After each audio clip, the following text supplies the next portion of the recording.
Buenas tardes a todos, bienvenidos a Findes.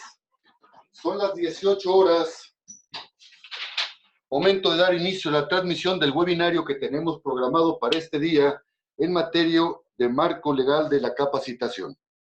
Soy Emilio Villalobos, directivo de la Fundación, y les agradezco la oportunidad que nos brindan de dirigirnos a todos ustedes.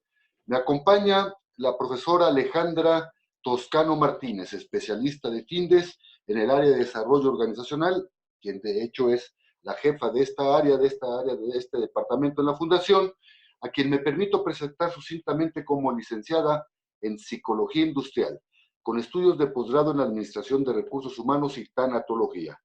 Su experiencia profesional se centra en el área de recursos humanos como consultor de grandes empresas, cual es el caso de Cemex, Nestel, Chrysler, la Comisión Nacional de Seguros y Fianzas y Sabritas.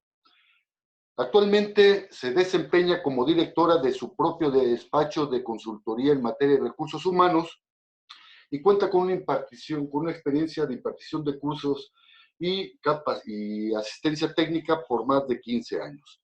Antes de ceder la palabra a Alejandra, les invito a que formulen sus preguntas, nos den comentarios, nos realicen observaciones y al término de su plática dispondremos de algunos minutos para atenderles. Alejandra, buenas tardes, podemos iniciar. Perfecto, Emilio. Pues muchísimas gracias. Bienvenidos a todos. El día de hoy, como lo platicaba Emilio, vamos a ver el tema del marco legal de la capacitación. A mí me gusta siempre iniciar con los conceptos básicos que dan fundamento, pues precisamente a la capacitación legal. En este caso, lo primero que vamos a ver, pues es que la capacitación se ve reflejada desde nuestra Carta Magna, es decir, desde la Constitución Política de los Estados Unidos Mexicanos. Justo en su artículo 123, apartado A, fracción 13 de la Constitución, se menciona que las empresas, cualquiera que sea su actividad, están obligadas a proporcionar a sus trabajadores capacitación y adiestramiento para el trabajo. Es decir, la capacitación es una obligación que se marca desde la Constitución Política. Ya visto desde el marco de nuestra Ley Federal del Trabajo, que seguramente pues obviamente ubican ustedes perfecto, pues vamos a encontrar en los artículos 153 desde su inciso A hasta el inciso X, que nos habla todo lo referente a lo que es la capacitación. En el artículo 153A nos hablan de que todo el trabajador tiene el derecho a que su patrón le proporcione capacitación o adiestramiento en su trabajo, que le permita evaluar su nivel de vida y de productividad, conforme a los planes y programas formulados, de común acuerdo por el patrón y el sindicato o sus trabajadores y aprobados por la Secretaría del Trabajo y Previsión Social.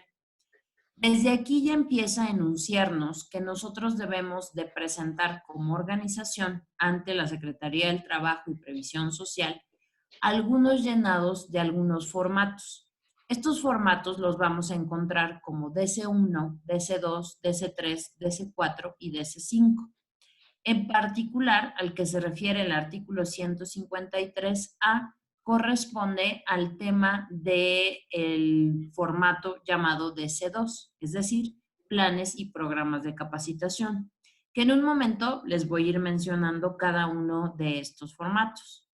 En el artículo 153B tenemos que para dar cumplimiento a la obligación que conforme al artículo anterior les corresponde, los patrones podrán convenir a los trabajadores en que la capacitación o adiestramiento se proporcione a estos dentro de la misma empresa o fuera de ella, por conducto de personal propio, instructores especialmente contratados, instituciones, escuelas o organismos especializados, o bien mediante adhesión a los sistemas generales que se establezcan y que se registren en la Secretaría del Trabajo y Previsión Social.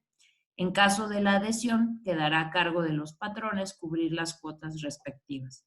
Aquí de este artículo, ¿qué es lo más importante? No nos vamos a revisar todos los artículos porque evidentemente no nos daría tiempo de terminar y me gustaría irme muy directamente al tema de los formatos. Sin embargo, con respecto a este punto, aquí se va a ligar al formato llamado DC5, que es el registro de empresas que se dedican a la impartición de la capacitación o instructores externos o agentes externos que también se dediquen a lo mismo. Para ellos deben de estar registrados ante la STPS, quien va a formular la aceptación de este formato y pues que va a validar que los instructores y las empresas pues tengan los conocimientos y la experiencia necesaria para. En el artículo 153C nos habla que las instituciones o escuelas que desean impartir capacitación o adiestramiento, así como su personal docente, deberán estar autorizadas y registradas por la Secretaría del Trabajo y Previsión Social, que es precisamente, nuevamente se menciona, el DC5. En el artículo 153D dice, los cursos y programas de capacitación o adiestramiento de los trabajadores podrán formularse respecto a cada establecimiento, una empresa, varias de ellas, o respecto a una rama industrial o actividad determinada. Todo el tema de su programa de capacitación debe quedar registrado. ¿En dónde lo vamos a registrar? En el formato llamado DC2. Pero bueno, hubo algunas modificaciones a la Ley Federal del Trabajo, muy fuertemente se dieron en el 2012, a finales de ese año, y que me parece que es importante que las mencionemos.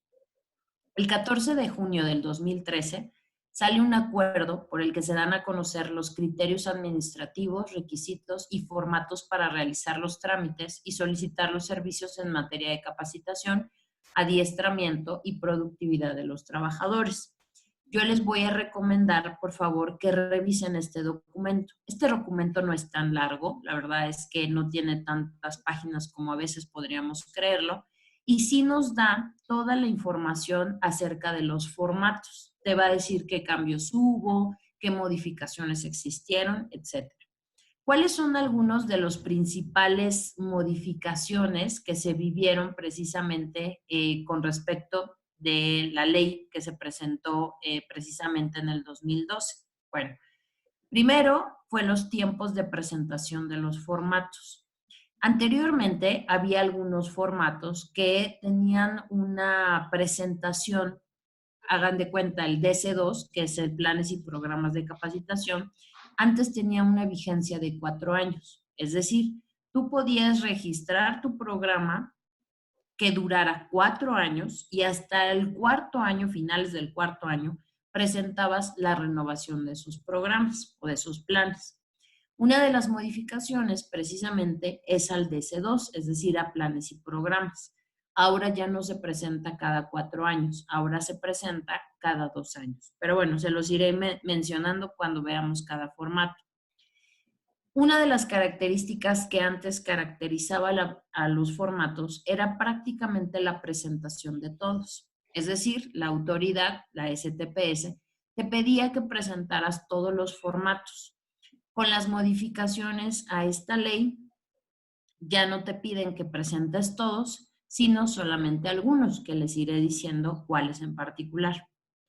Lo que les comentaba de la duración de los planes y programas, la información de los formatos. Uno que cambió radicalmente el formato fue el DC4. El DC4 se llama Lista de Constancias de Habilidades. Anteriormente era muy sencillo poder presentar este formato porque solamente te decía pon los nombres de los colaboradores y di cuántas constancias de habilidades le diste. A raíz de esta reforma, la verdad es que este cuestionario o esta lista, porque no es cuestionario, es una lista, se crece impresionantemente y ahora nos dice, no solamente dime a quién le diste constancia, sino dime el nombre del curso, cuánto duró, cuál fue el temario, quién lo impartió, etc. Pero bueno, lo vamos a ir comentando más adelante. Y en este momento, cuando se hacen las reformas, surge también una forma diferente de hacer la presentación de los formatos. Esa forma se llama CIRCE. El CIRCE es el Sistema de Registro de la Capacitación Empresarial. Este sistema CIRCE se hace a través de medios electrónicos, es decir, que ahora los formatos que previamente, antes del 2012, los entregábamos de manera física, imagínense ustedes que hacíamos el llenado del formato, lo imprimíamos, íbamos a alguna subdelegación de la secretaría y ahí lo entregábamos. Ahora ya no es así. Ahora podrá haber empresas que lo sigan presentando de forma física, Sin embargo, la mayoría de las empresas deberá de presentarlo de manera digital. ¿A través de qué sistema? De este CIRSE, que ya también al final les voy a mencionar. También les voy a poner ahí las ligas donde ustedes pueden obtener acceso al CIRSE, incluso información como teléfonos y página para que cualquier duda puedan comunicarse directamente con ellos. Bueno, si les parece bien, vamos a pasar a revisar cada uno de nuestros formatos. El formato DC1. El formato DC1 se llama Informe sobre la constitución de la Comisión Mixta de Capacitación, Adiestramiento y Productividad.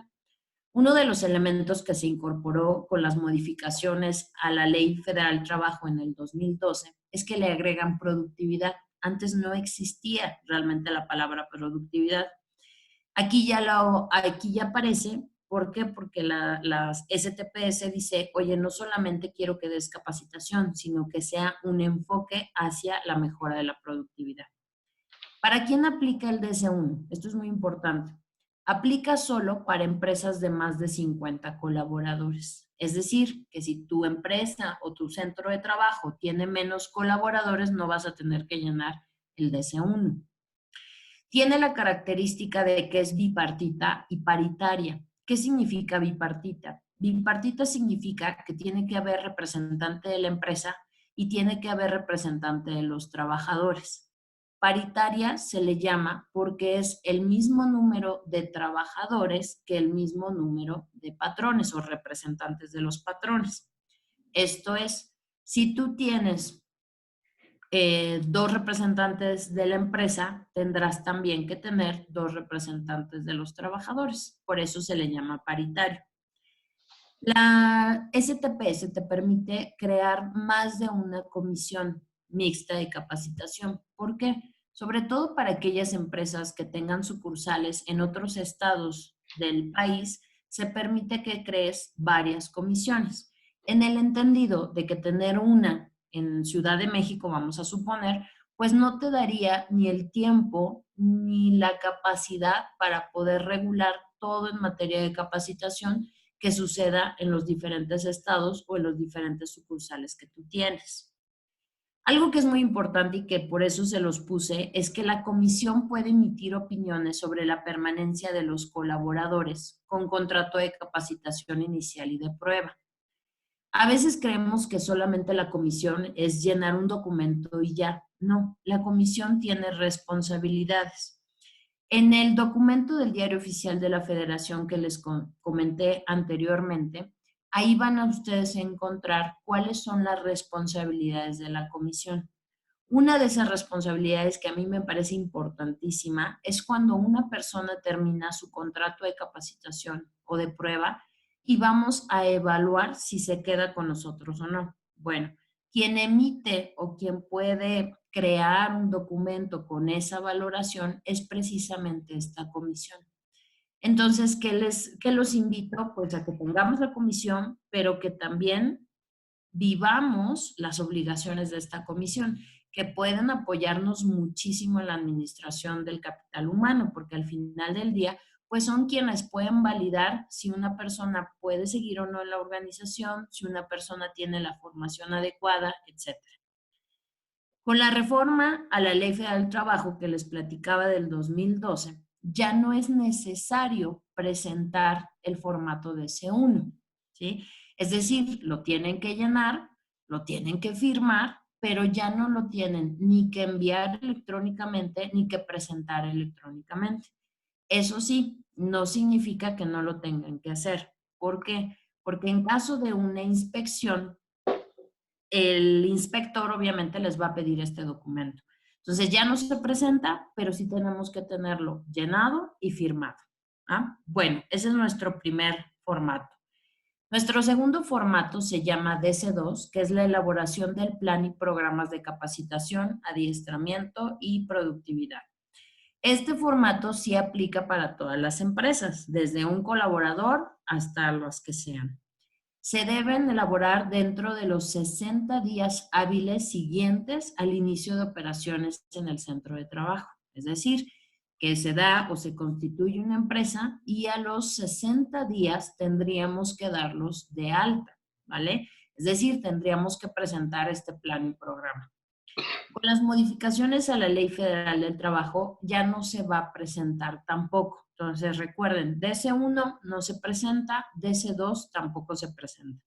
Sin embargo, que sí tenemos que tener, igual que el anterior, deben de tenerlo llenado y deben de presentarlo si la autoridad, en este caso un inspector, les solicita que presenten evidencia de que ya tienen elaborado su plan y programa.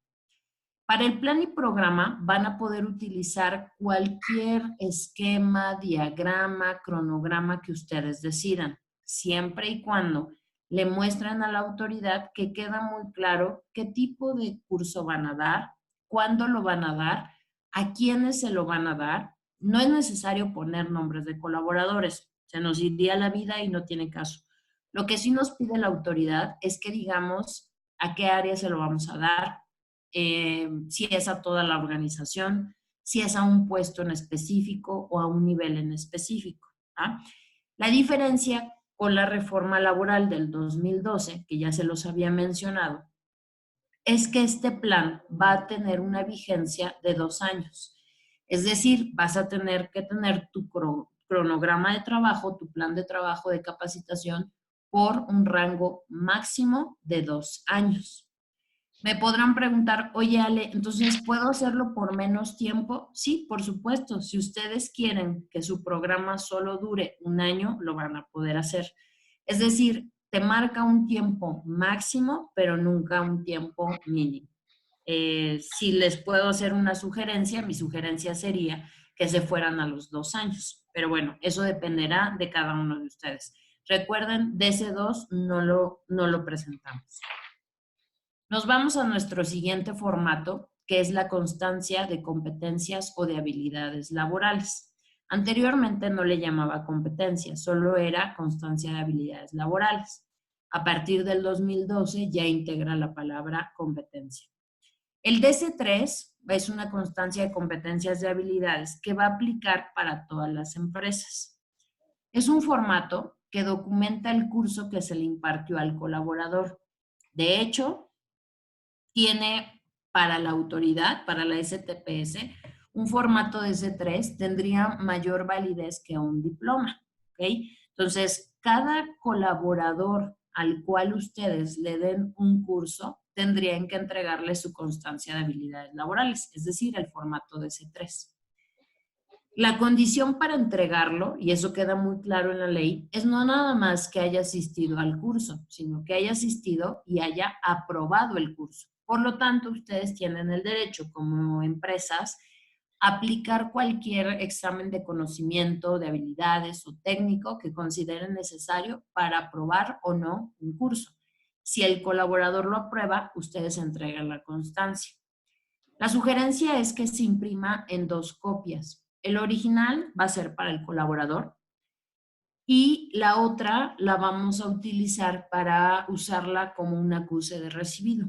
En ese acuse de recibido que tiene que marcar el colaborador encima del formato, deberá poner su nombre, su firma, la fecha y la leyenda que dice recibí constancia de habilidades original. ¿Por qué? Porque ese documento es el que nosotros vamos a tener en resguardo. La normatividad nos establece que se debe entregar la constancia de S3 máximo 20 días posteriores a que el trabajador concluyó el curso. Concluyó o aprobó el curso, porque a veces los exámenes, bueno, son posteriores al curso. Eso lo determinarán ustedes. Estas constancias de habilidades no se van a presentar tampoco, ni física ni digitalmente. Lo que sí, recuerden, es que las tenemos que tener resguardadas por si la autoridad nos hace una inspección, pues podamos presentarlas. Ese básicamente es el formato DC3. Vamos a continuar con el formato DC4. Si se fijan al lado de cada una de las diapositivas que estoy proyectando, pues aparece el ejemplo del formato. Todos los formatos tienen un reverso y un anverso. Todos lo tienen que llenar. Normalmente la parte reversa de cada formato te va a decir a qué centros de trabajo estás incluyendo en esos programas o en esa comisión mixta. Ustedes tienen la opción de dar de alta por centro de trabajo, es decir, que en cada localidad vayan y presenten sus documentos o tengan sus documentos físicos para presentarlos ante la autoridad, o bien desde su corporativo, que vamos a suponer que fuera Ciudad de México, en la parte de atrás pueden poner las direcciones de todos los centros de trabajo en los cuales se van a regir por ese plan de capacitación, por esa comisión mixta. Entonces siempre van a tener como esa opción. A excepción, obviamente, del formato S3, que ese no tiene información porque obviamente pues es individual. Bueno, regresando con el DC4. El DC4 son las listas de constancias de habilidades o habilidades laborales. Aplica para todas las empresas y este es el reporte de todas las constancias laborales que se entregaron en el año. La normatividad nos establece que son 60 días posteriores al término de cada año de su plan y programa de capacitación, adiestramiento y productividad laboral, cuando debe de presentarse esta información. El DC4 sí se va a presentar. Aquí va a tener una variación. Si su empresa es con hasta 50 trabajadores, van a poderlo presentar de manera física, es decir, acudiendo a cualquier subdelegación de la STPS, o bien podrán hacer uso del sistema CIRSE, cualquiera de las dos opciones. Pero si su empresa tiene más de 50 trabajadores, es decir, a partir de 51, obligatoriamente tendrán que hacerlo a través del CIRSE. Entonces, vuelvo a repetir, DC4, lista de constancias de competencias o habilidades laborales, sí se va a presentar. Todas las empresas tienen que presentarlo. La diferencia va a ser la forma de presentarlo. Las empresas de menos de 50 trabajadores podrán hacerlo con ambas opciones, físico en alguna subdelegación o a través del CIRSE. Empresas con más de 50 colaboradores va a ser solamente a través del CIRSE. Más adelante les voy a dar esa información. Bueno, preferentemente pues se debe de enviar una sola lista a la CTPS que incluya toda la capacitación otorgada en ese año. Recuerden que es por año terminado y tienen 60 días para presentarlo. Los formatos impresos podrán presentarse en las delegaciones, subdelegaciones y oficinas federales del trabajo o en la Dirección General de Capacitación. Dependerá mucho de qué le corresponda a cada uno de sus centros de trabajo. Podrá ser por correo certificado o servicios de mensajería con acuse de recibo. Eso es muy importante. Cuando se entregan físicamente, siempre les deben de entregar un formato o una constancia de recibido.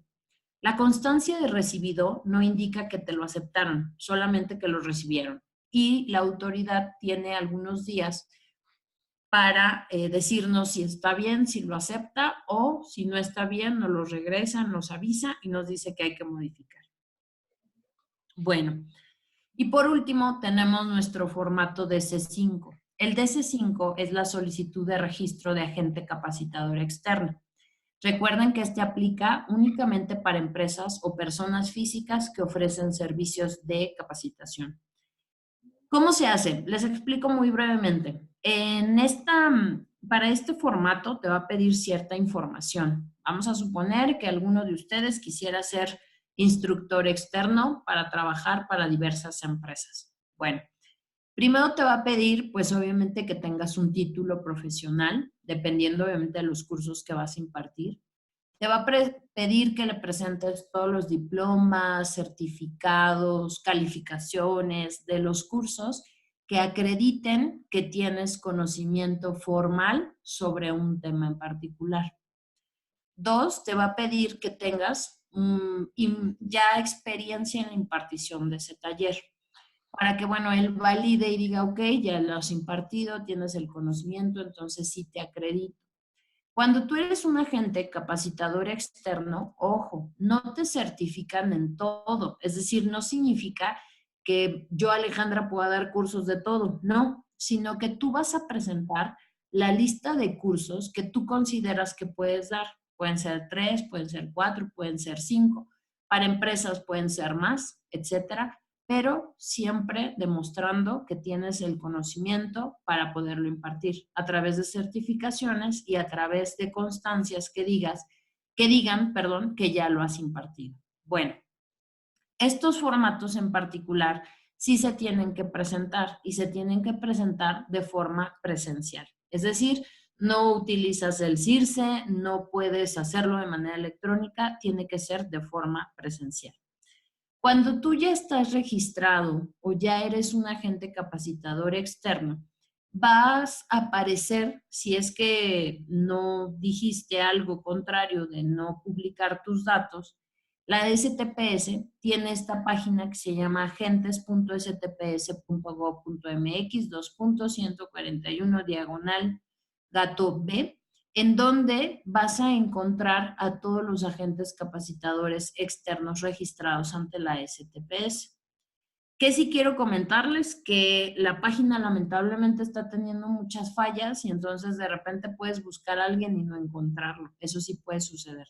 Pero mientras ellos tengan su número, inténtalo. A mí me ha llevado a veces, y soy sincera, hasta 10 veces en encontrar a alguien, pero si tiene el registro, por supuesto que va a aparecer, ¿vale? Pues bueno, básicamente estos son los formatos. Hagamos una recapitulación. DC1 es el formato de la Comisión Mixta de Capacitación de Capacitación. Este formato no se presenta, solamente aplica para empresas de más de 50. DC2, el DC2 son planes y programas, tampoco se presenta, pero sí tienes que tenerlo lleno y tiene una vigencia de hasta 2 años.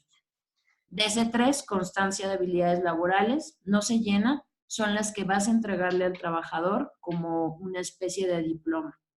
DC4, lista de constancias de habilidades, este es el único documento que tienen que presentar todas las empresas, se presenta de manera anual, después de los 60, vas a tener 60 días para poderlo presentar después de que termina cada año y para empresas de menos de 50 pueden entregarlo físicamente o a través del CIRSE. Para empresas de más de 50, obligatorio entregarlo de vía electrónica. Y bueno, ya por último, el famoso CIRSE. El famoso CIRSE es el Sistema de Registro de la Capacitación Empresarial. Para poder accesar a él, tienes que obtener una clave de usuario y debes de tener una contraseña. Ahí les estoy poniendo cuál es la clave, bueno, más bien la liga para poder accesar al CIRSE y darse de alta.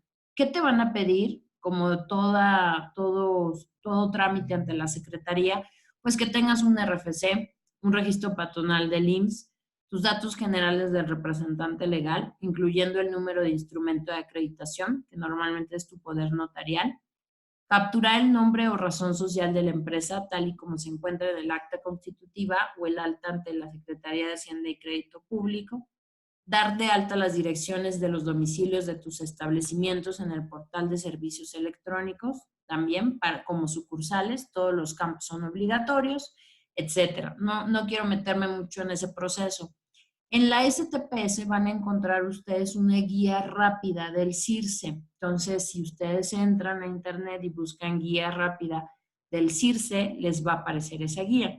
Esa guía es muy práctica, es muy didacta porque te va poniendo las pantallas, cada una de las pantallas, y bueno, pues ya te va explicando cómo ir entrando. Recuerden que ustedes deben de estar registrados si tienen más de 50 colaboradores porque va a ser la única forma de presentar la lista de constancias de habilidades. Les dejo la página del CIRSE, cirseempresas.stps.gov.mx, los teléfonos, las extensiones y el horario de atención. Y pues bueno, con esto básicamente hemos revisado de manera muy sencilla el tema de la capacitación legal, que sí es muy importante, recuerden, no solamente el cumplimiento de los formatos. Recuerden que en su contrato individual de trabajo deben de incluir la cláusula de capacitación.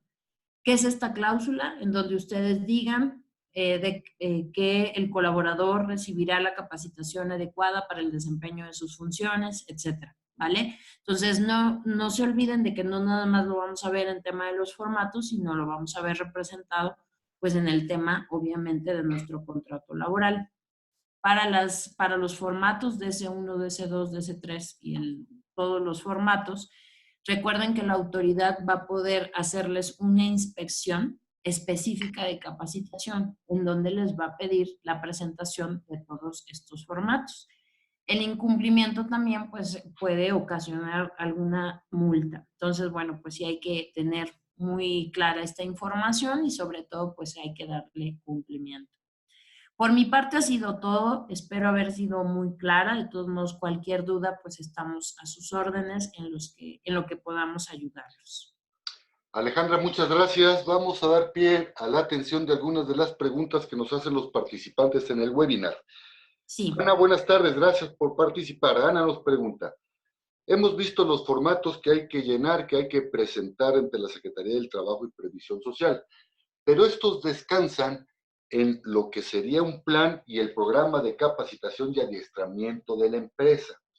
¿Cuáles serían los tips para elaborar este plan y programa de capacitación? Yo creo que lo más sencillo que lo puedas hacer, es decir, puedes utilizarlo como el formato base para tu programa interno. Sin embargo, yo sugiero que lo hagamos muy sencillo, es decir, de manera cronológica, poner por mes cada curso que vamos a dar. No es necesario que pongas toda la capacitación que vas a dar o incluso si a lo mejor todavía no tienes definido en particular qué vas a dar, pero sí es importante que le presentes a la autoridad, pues por lo menos de forma general, qué darías. Entonces yo creo que sería como el principal tip. Es decir, debes de involucrar en tu programa todas las áreas, aunque no vaya a ser tan específico como ya la realidad. En este sentido, Alejandra, Clara, buenas tardes. Clara nos pregunta, ¿cómo elaborar un programa de detección de necesidades de capacitación? Uy, qué buena pregunta y qué complicada. La detección de necesidades de capacitación, los famosos DNC, tienen por ahí un tema que muchas empresas como que buscan aplicar un formato en específico, como si hubiera un formato que dijera, esto es un formato DNC. Claro que lo puedes hacer y lo puedes desarrollar. Sin embargo, yo considero que la capacitación debe de llevarte básicamente a un objetivo, que es mejorar la productividad de tus colaboradores. Entonces, en función de eso, nosotros utilizamos elementos o herramientas que aplicas de manera muy común, pero que a veces la información que generan no se utiliza como una detección de necesidades de capacitación. ¿Cuáles pueden ser esas? Puedes utilizar los resultados de la evaluación de desempeño. Es decir, la evaluación de desempeño te va a arrojar si están cumpliendo o no los objetivos y puedes ahí determinar cuáles son las razones que originan el no cumplimiento. Por lo tanto, de ahí vas a poder obtener qué necesitan de capacitación para mejorar esos resultados. Otra herramienta más que van a poder utilizar son los resultados de la encuesta de clima organizacional. Cuando aplicamos un clima, aunque es anónimo, sí sabemos cómo salieron las áreas e incluso toda la organización. Con base en eso, tú puedes definir qué cursos de capacitación puedes dar. A lo mejor resulta ser que el liderazgo es uno de los temas de menor satisfacción de los colaboradores. Pues puedes darles entonces, pues obviamente un curso de liderazgo a tus jefes. Esa es otra opción. Y otra alternativa es que desde que entra el colaborador a tu organización, tú sabes si cumple o no el perfil idóneo. Si no lo cumple, tú en ese momento, reclutamiento y selección, puedes darle esa información al área de capacitación y al jefe inmediato y decirle, con base en los requerimientos o en lo que le falta del perfil idóneo, capacítalo. Entonces, no es necesario tener un formato en específico. Yo creo que lo ideal es que los resultados obtenidos en estas herramientas pues te dan 1000 veces información más objetiva. ¿Qué pasa a veces cuando creamos un formato? Si no lo hacemos bien, le mandamos el formato al jefe inmediato y le preguntamos, oye, ¿qué necesita tu colaborador? Si es objetivo y se apega a las descripciones de puesto, pues te va a dar información muy valiosa. Pero si no, el problema es que de repente nos piden cursos que no contribuyen, o sea, a lo mejor nos están pidiendo una maestría para una persona administrativa que no va a usar la maestría, es decir, que no va a usar esos conocimientos. Entonces, esa sería mi sugerencia. Utilicemos herramientas que ya usamos actualmente y que a veces no explotamos para determinar las necesidades de capacitación. Gracias, Alejandra. Ana, buenas tardes. Ana nos dice, si un trabajador solicita capacitación que no está contemplada en el plan ni el programa de capacitación, si solicita esta capacitación y el patrón no se la brinda, ¿qué implicaciones podrían tener? Legales, ninguna. Es decir, salvo que lo hayas dado de alta en tu plan y programa de capacitación, pues ahí sí la autoridad te diría por qué tus constancias de habilidades no corresponden con el plan de capacitación que me presentaste. Pero fuera de eso no aplicaría. Ahora, ¿qué sí es importante? Claro que el colaborador puede decir, oye, yo tengo esta necesidad de capacitación. Lo importante en ese caso es que analicemos en conjunto con él cuál es el problema o cuál es la situación que a él le lleva a pensar o creer que ese sería el curso necesario para desempeñar su función. Yo creo que ellos también tienen muchísimo conocimiento de lo que les puede faltar en su trabajo y creo que hay que hacerles muchísimo caso, pero de una manera objetiva. Entonces, ahora, si tú un colaborador te dice que quiere capacitación y no se la das, también hay que pensar en términos de satisfacción. Es decir, un colaborador no escuchado, pues sabemos que puede bajar su pertenencia a la organización. Entonces, en la medida de lo posible, hay que escucharlo y si es posible darles la capacitación, siempre y cuando esa capacitación tenga impacto directo en los resultados y obviamente en su productividad. Gracias, Alejandra. Tenemos la participación de Ana. Ana Domínguez, buenas tardes. Nos dice Ana, cuando se está contratado por un outsourcing, los DC3 a nombre de quién salen, ¿de la empresa o del outsourcing? El DC3 siempre se entrega de forma individual, es decir, no va a aparecer el nombre de ninguna empresa, va a aparecer los datos del trabajador. Va a aparecer, vamos a suponer que yo recibo un curso, va a aparecer mi nombre, Alejandra Toscano, mi RFC, mi registro, mi número del Seguro Social, va a aparecer qué curso me dieron y quien va a firmar normalmente va a ser el instructor. Y la empresa puede firmarlo, es que depende, porque si es una empresa externa, pues lo firma la externa, pero vamos a suponer que es interna, cualquiera de las dos empresas puede firmarlo. El punto cuál es que ese curso esté registrado en tu plan y programa de capacitación. Okay. Alejandra, gracias. Mao, buenas tardes. Mire, le recuerdo, este webinario está siendo grabado y a partir de mañana podrá consultarlo en cualquiera de sus partes, ingresando en nuestra página web que se ve en este momento en la pantalla y en la subsección de webinars. Partimos a la pregunta que nos hace Eduardo.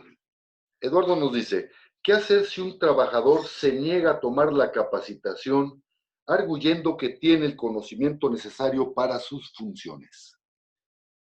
Muy buena pregunta. La capacitación es obligatoria, tanto para que la empresa la dé como para que el trabajador la tome. Entonces, si un trabajador te dice, yo ya no quiero tomar esa capacitación porque yo ya me lo sé, nosotros lo que hemos hecho es que le aplicamos un examen teórico práctico. Si realmente sabe y realmente lo sabe hacer, la verdad es que no se lo damos. También hay que entender que si tiene los conocimientos, tiene la habilidad, no tiene caso que le des un curso que él ya conoce. Pero esa sería la condición. Yo creo que es la mejor forma de demostrarle y hacer evidencia a un colaborador si tiene o no el conocimiento y si tiene o no la habilidad. Entonces yo aplicaría ese cuestionario. Voy a basarme en no suponer si sí sabe o no sabe, sino hacemos el cuestionario. Si lo pasa, queda acreditado y ya no lo mandamos a capacitación. Sin embargo, si no lo pasa, pues obviamente con evidencias podríamos decirle por qué es importante que vaya a la capacitación. Si aún con esto se niega, acuérdense que es una obligación. y una obligación que no se cumpla por parte de la empresa o por parte de los trabajadores, pues puede generar incluso en una sanción o lo que llamamos un acta administrativa. Muy bien, Alejandra, muchas gracias. Y antes de finalizar esta transmisión, les recuerdo que todos los jueves a las 18 horas estaremos abordando diferentes tópicos de interés de actualidad en el ámbito de los negocios, y el próximo jueves 13 de febrero a las 18 horas abordaremos el tema metodología de las 5 S. Los esperamos, inviten a sus compañeros, inviten a sus amigos. Son las 18 horas con 41 minutos, día 6 de febrero. Damos por concluido el desarrollo de este webinario. Alejandra, muchas gracias a todos. Gracias. Hasta luego.